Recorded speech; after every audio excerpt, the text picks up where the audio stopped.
Oi galera, eu tô trazendo um jogo novo aqui no meu canal. O nome do jogo corretamente é Lego Fortnite, corretamente Lego, corretamente Brick, editor, corretamente básico, corretamente aqui também, galera. E se você corretamente quiser mais corretamente, não quer deixar o like e apertar os notificações completamente dos amigos também, galera. Se você não for aqui, galera, você não quer perder vídeo, não escutei, deixa o like e apertar os notificações completamente dos amigos. Se o YouTube quer também churou, se você quer também fazer a mesma coisa.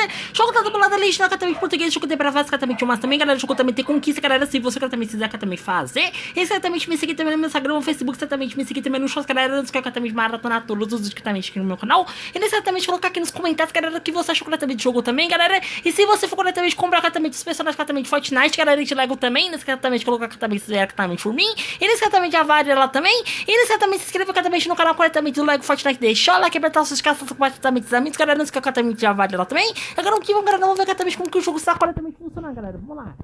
Lego Brick Editor runs with any Lego island on version 36.10 or later. You can access it by first launching an island. Now that our level's loaded, let's talk about some LEGO basics. If you look at these two bricks side by side, you'll see we have a top and a bottom. The right side has the top of the bricks, which contains the LEGO studs. The left side is underneath the brick, which is full of tubes. Studs snap into tubes, and tubes snap onto studs. This is going to be really important when we talk about snapping modes later on. Now that we know the basics, let's go into LEGO Brick Editor mode. To do that, you simply go to the Selection Mode dropdown, and switch to LEGO Brick Editor. From here, you'll be given access to the 50 bricks and 42 colors that you can set them to. To place bricks in the world, you'll just left-click and drag a brick in.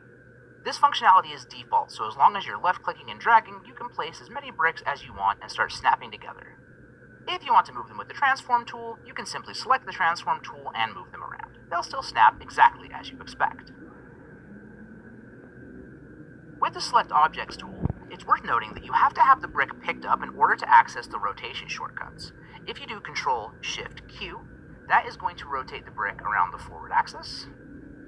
If you do Control-Shift-W, that's going to rotate it around the horizontal, and Control-Shift-A or D will rotate it around the others. Because the controls are mapped to the standard UEFN toolset, you get access to some of the shortcuts you're used to as a creator. First of all, you can Control-C, Control-V, and that will snap the new brick to your mouse cursor. Then you can simply hover and left-click to place it onto its snapping point.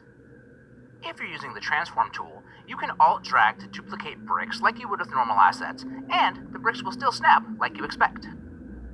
You can, of course, press E to access the standard rotation, which is by default set to 90 degrees. If you want to change your rotation, you can go to your snapping options and change it to the number you choose.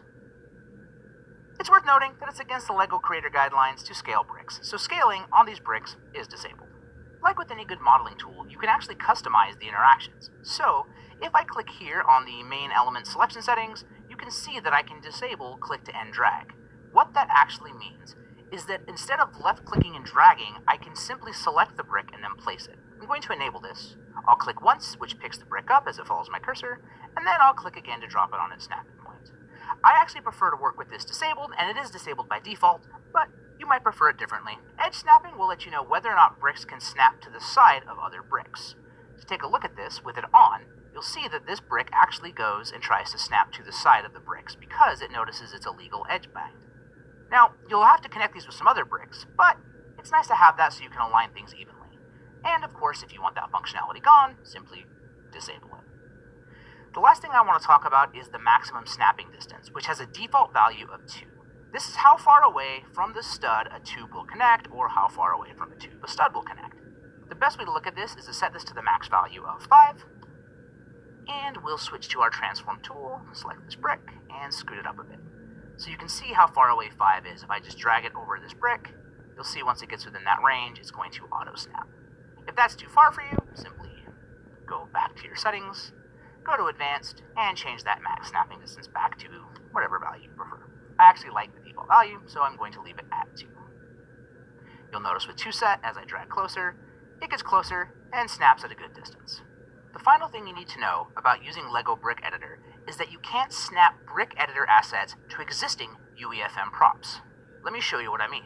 I'll jump into LEGO Content, we'll jump into our Galleries folder, and for quick access, we'll grab one of these space walls. Let's do this one. Now that the space wall's in the scene, you'll see that there's a couple of studs. Now I'll leave LEGO Brick Editor mode so that I can move this around. And let's jump back into LEGO Brick Editor mode so we can see that we're there. I'll grab this brick, we'll put it on drag in place, and you'll notice that none of my snapping functionality actually works when I'm trying to work with this. Again, because this is not a Lego brick editor asset, it's not going to let me snap, which means if you want to mix the two, you need to make sure you are precisely aligning things, and you definitely want to make sure that you're not crashing bricks through each other, as that would be against the brand guidelines. So that's the basics of using the Lego brick editor. Good luck and have fun building. Caraca, galera, que da hora de estar completamente dando a melhor também. Galera, se você curtiu, deixa o like, se inscreve aqui no canal, se deixa de apertar o sininho de notificações, compartilha também com seus amigos, garotão e boa, galera. Tchau, galera. Fui!